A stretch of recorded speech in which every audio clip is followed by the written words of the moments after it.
Olá, meus aluninhos do quinto B, tudo bem com vocês? Professor Renato para mais uma videoaula.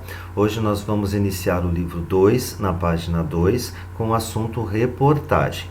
Então, naquele processo de todo dia, de pegar o material, acompanhar a nossa aula, o lápis e uma folha em branco para fazer anotações.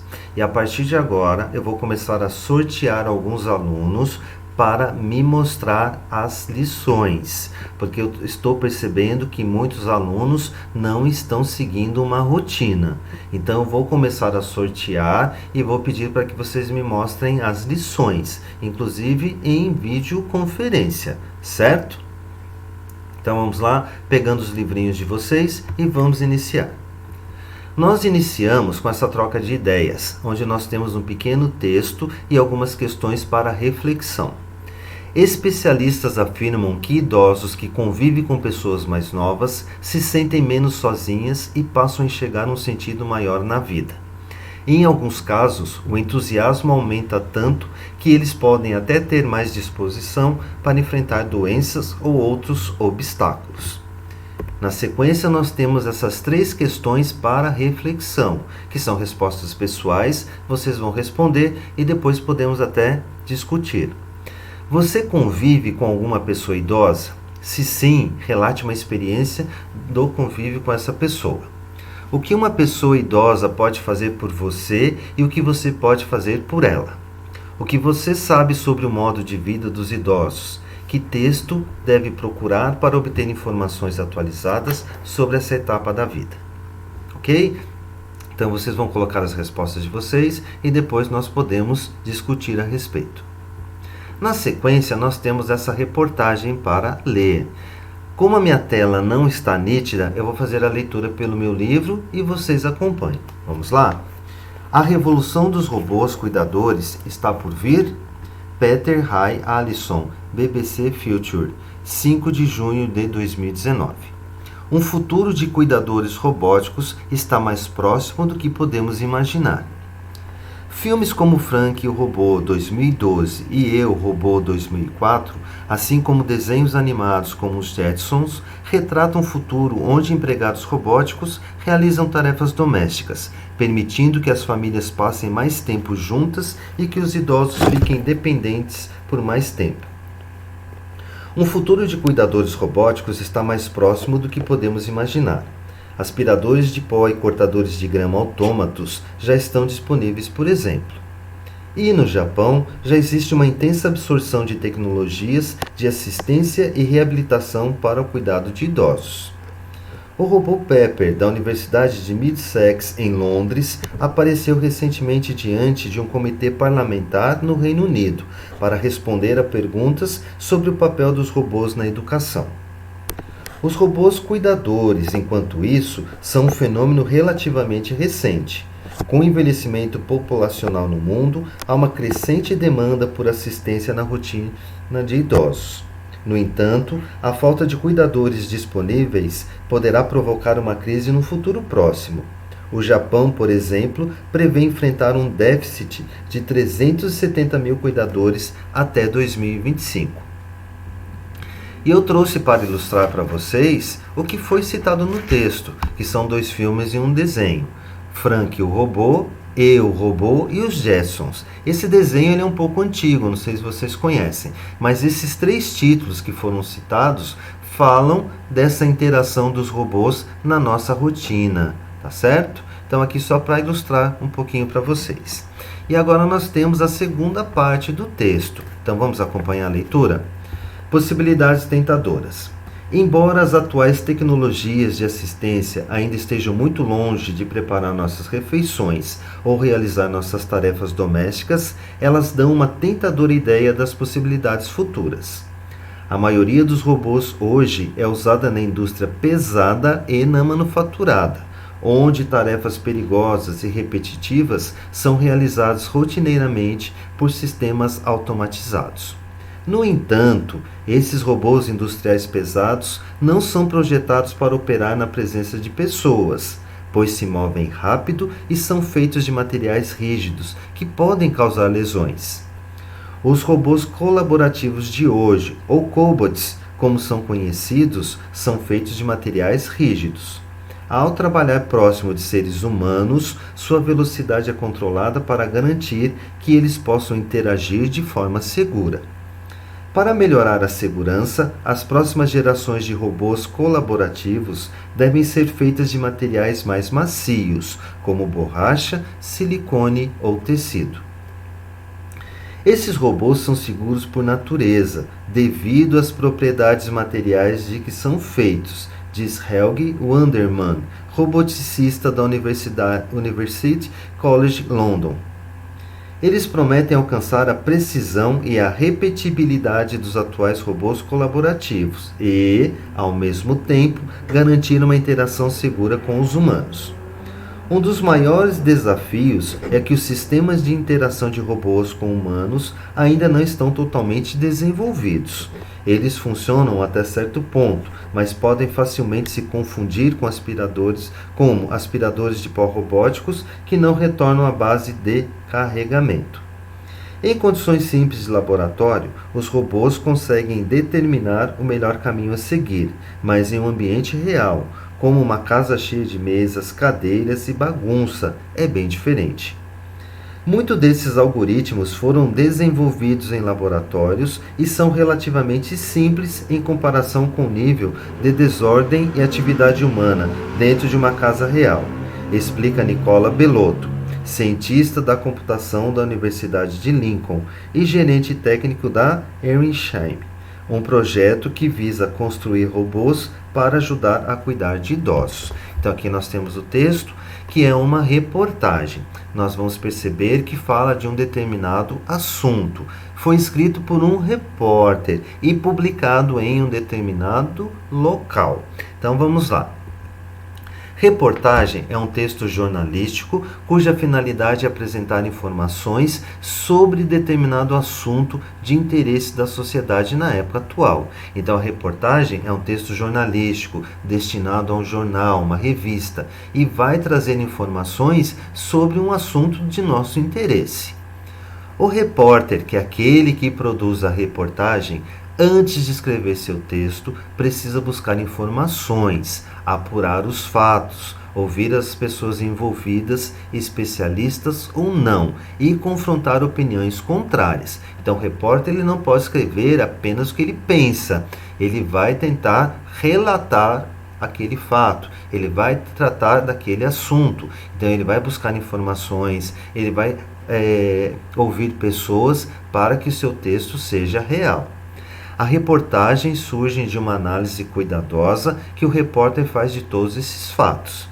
Essa análise, em geral, é apresentada e exemplificada com os depoimentos obtidos durante a pesquisa para a elaboração do texto. Então, quando nós vamos colocar a fala de alguém, o depoimento de alguém, esta fala virá entre aspas, porque está se referindo à fala de um entrevistado.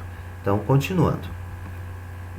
A reportagem é um gênero textual não literário, não é uma obra literária criada por alguém. Ela é considerada um texto jornalístico, que vai trazer uma informação de um determinado assunto de nosso interesse. Veiculado, o que é isso veiculado? Por onde essa informação ela se dá. Ela é veiculada pelos meios de comunicação, jornais, revistas, televisão, internet e rádio, dentre outros. E esses meios de comunicação são chamados de suporte também. O repórter é a pessoa que está incumbida de apresentar a reportagem, a qual aborda temas da sociedade em geral. Agora nós temos as partes de uma reportagem. Então vamos lá. Título principal e secundário.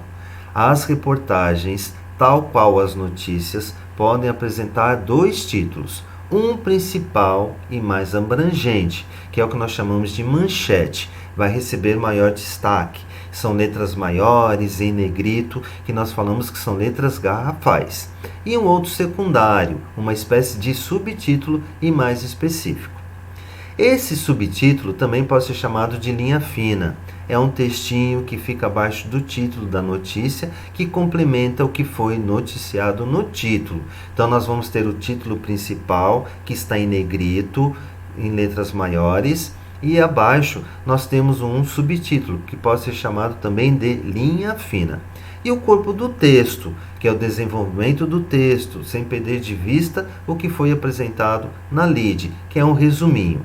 Nessa parte, o repórter reúne todas as informações e as apresenta num texto coeso e coerente. Então, nós vamos ter o título principal, ou a manchete, um subtítulo, que também é chamado de linha fina, e o corpo do texto, que é a notícia em si. Então, vamos para a análise. Eu trouxe uma notícia para que a gente possa verificar quais são essas partes. Então, qual seria o título? Flores nascem em área destruída por incêndio na Chapada Diamantina, na Bahia. Então aqui a gente percebe que as letras são maiores, estão destacadas em negrito.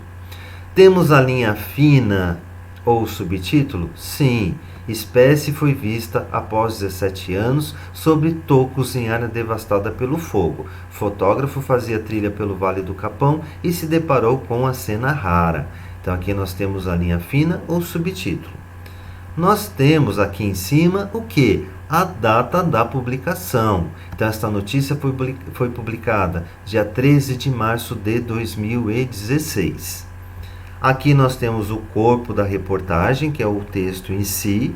E aqui embaixo, o que nós vamos encontrar? O suporte, ou seja, onde essa notícia foi publicada. Então, é extraído do portal G1, http Então, ali nós temos o que? Um endereço da internet. Então, esse texto foi publicado na internet, certo? Vamos lá para mais uma análise.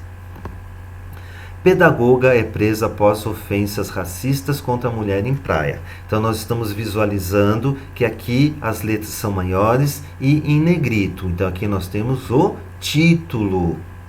Abaixo, nós temos uma outra frase. A acusada, filmada pela vítima, pagou fiança de R$ 500 e responderá em liberdade. Então, aqui nós temos a linha fina ou o subtítulo.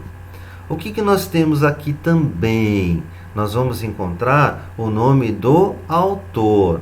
Aqui está pequenininho para mim, eu creio que é Simone Cândida, alguma coisa assim, ok? Mas ali aparece o nome do autor, que nem sempre aparece em uma reportagem. E aqui nós temos a data de publicação. Foi uma quarta-feira, 30/8/2016. Mais uma análise. Polícia Ambiental apreende 660 quilos de carvão vegetal sem comprovação de origem em Martinópolis. Então aqui nós vamos encontrar o título. Então nós percebemos que está maior e em negrito. Aqui embaixo, homem de 49 anos transportava irregularmente 60 sacos do produto em uma picape que foi abordada pela fiscalização na rodovia Homero Severo Lins, SP-284. Então aqui nós vamos ter a linha fina. E aqui o nome do autor. E aqui, por ser uma reportagem online na internet, nós vamos encontrar o que? Data e hora da publicação. Certo? Para mais uma. Crianças surdas recebem ajuda de cães-guia na Grã-Bretanha. Então nós temos aqui o título maior em negrito. Aqui embaixo nós temos o que nós chamamos de linha fina ou subtítulo. Nós temos aqui o corpo do texto. E aqui embaixo nós vamos encontrar o que? Suporte da publicação, ou seja, onde essa informação foi veiculada. Ok? Então essas são as partes de uma reportagem. Se houver qualquer dúvida, vocês vão fazer as anotações e vão me questionar depois.